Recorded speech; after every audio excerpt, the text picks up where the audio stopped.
हरदा में किसान कल्याण तथा कृषि विकास मंत्री कमल पटेल ने हरी झंडी दिखाकर 3 कृषि विकास रथों को रवाना किया।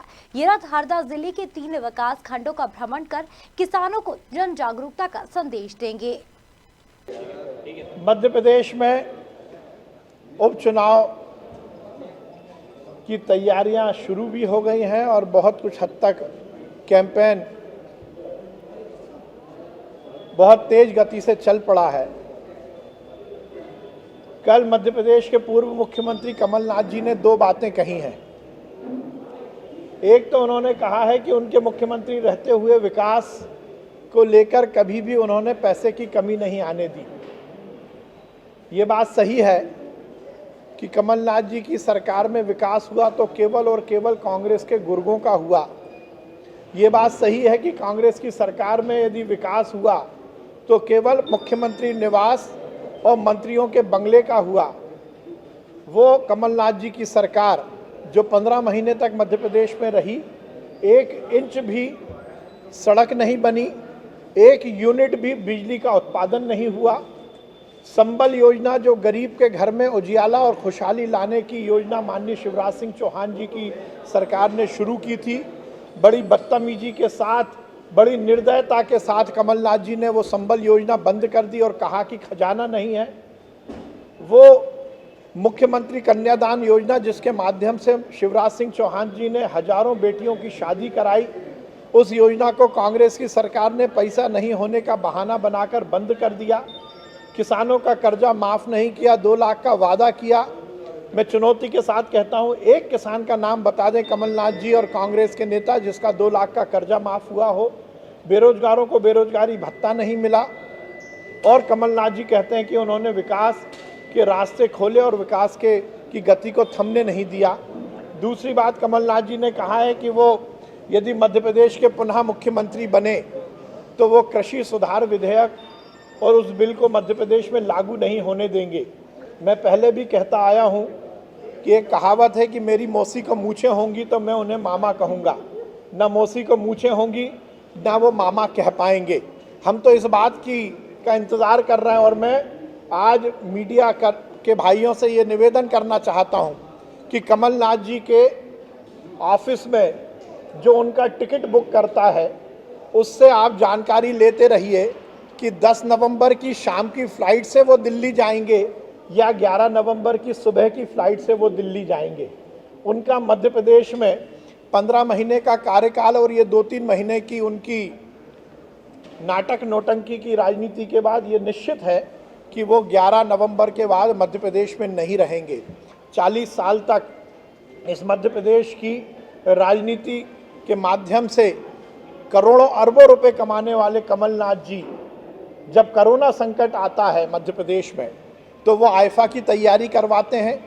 जब कोरोना संकट की समीक्षा बैठक की ज़रूरत होती है तो वो हिंदुस्तान के बड़े हॉट स्पॉट कोरोना के इंदौर में आईफा अवार्ड की तैयारी करवाते हैं। हीरोइनों के साथ खड़े होकर गलभैया करते हैं, जाम से जाम टकराए जाते हैं पर कोरोना की चिंता नहीं होती। वो कमलनाथ जी जो 15 महीने तक मध्य प्रदेश के मुख्यमंत्री रहे, जिन्होंने विकास की अवधारणा को ही झुठला दिया और विकास की गति को रोक दिया। और सबसे आश्चर्यजनक बात है, मैं आपसे पूछना चाहता हूं, एक पहले विज्ञापन आता था, एक डिटर्जेंट के लिए कहा जाता था कि ढूंढते रह जाओगे, दाग को ढूंढते रह जाओगे। आज वो दिग्विजय सिंह जी जो 15 महीने तक कमलनाथ जी की सरकार का रिमोट थामे रहे, वो कहाँ हैं? ढूंढते रह जाओगे। बेड़ा गर्क करने वाले, पहले मध्य प्रदेश का बेड़ा गर्क किया, फिर सरकार का बेड़ा गर्क किया और अब वो दिग्विजय सिंह जी कहाँ हैं? मैं आपके माध्यम से लगातार ये खबरें भी सुनता आ रहा हूँ कि मध्य प्रदेश में कांग्रेस के स्टार प्रचारक बाहर से आएंगे, चाहे वो सचिन पायलट जी हों, चाहे अशोक गहलोत जी हों, चाहे भूपेश बघेल जी हों। और सुना है, आप ही ने बताया है कि कांग्रेस के कैंपेन के लिए शायद उद्धव ठाकरे जी भी आने वाले। मीडिया ने बड़ा आश्चर्य व्यक्त किया, पर मुझे आश्चर्य नहीं है। जिस राजनीतिक दल का राष्ट्रीय अध्यक्ष ही इम्पोर्टेड होगा, उसका स्टार प्रचारक भी इम्पोर्टेड ही होगा।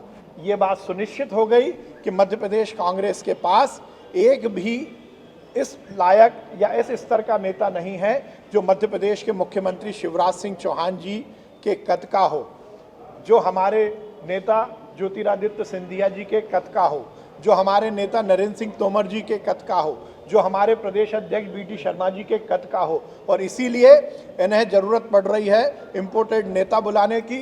कांग्रेस आयातित राष्ट्रीय अध्यक्ष वाली पार्टी अब मध्य प्रदेश में आयातित स्टार प्रचारक भी बुला रही है। कृषि के जो विधेयक की बात है, मैं 2 बातें और कहकर अपनी बात समाप्त करूंगा। कमलनाथ जी ने छाती ठोक ठोक कर कहा है कि वो कृषि सुधार विधेयकों को, वो कानून को मध्य प्रदेश में लागू नहीं करने देंगे। मैं आपके माध्यम से कमलनाथ जी से पूछना चाहता हूं कि वो ये स्पष्ट करें कि जब वो केंद्रीय मंत्री थे तो उन्होंने कॉन्ट्रैक्ट फार्मिंग की वकालत की थी या नहीं की थी। ये डॉक्यूमेंट प्रूफ है। कमलनाथ जी ने केंद्रीय मंत्री रहते हुए डॉक्यूमेंटेड है कि उन्होंने कॉन्ट्रैक्ट फार्मिंग की वकालत की थी।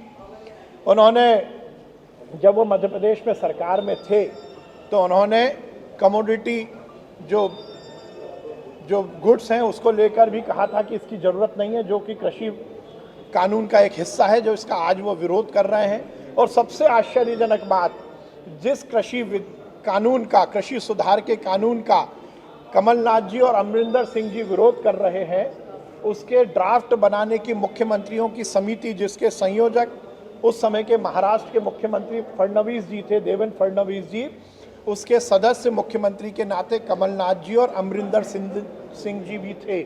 उस ड्राफ्ट बनाने वाली समिति में, उस कृषि सुधार के ड्राफ्ट बनाने वाली समिति में ये दोनों महानुभाव थे और उन्होंने उस समय इसका विरोध नहीं किया।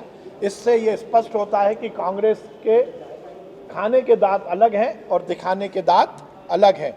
यदि आपको विरोध करना था तो वो ड्राफ्ट बनाने वाली समिति के समक्ष ही विरोध करना था। ये सुनिश्चित होता है कि कमलनाथ जी का बर्ताव चुनाव के समय कुछ और होता है और चुनाव के बाद कुछ और होता है। धन्यवाद।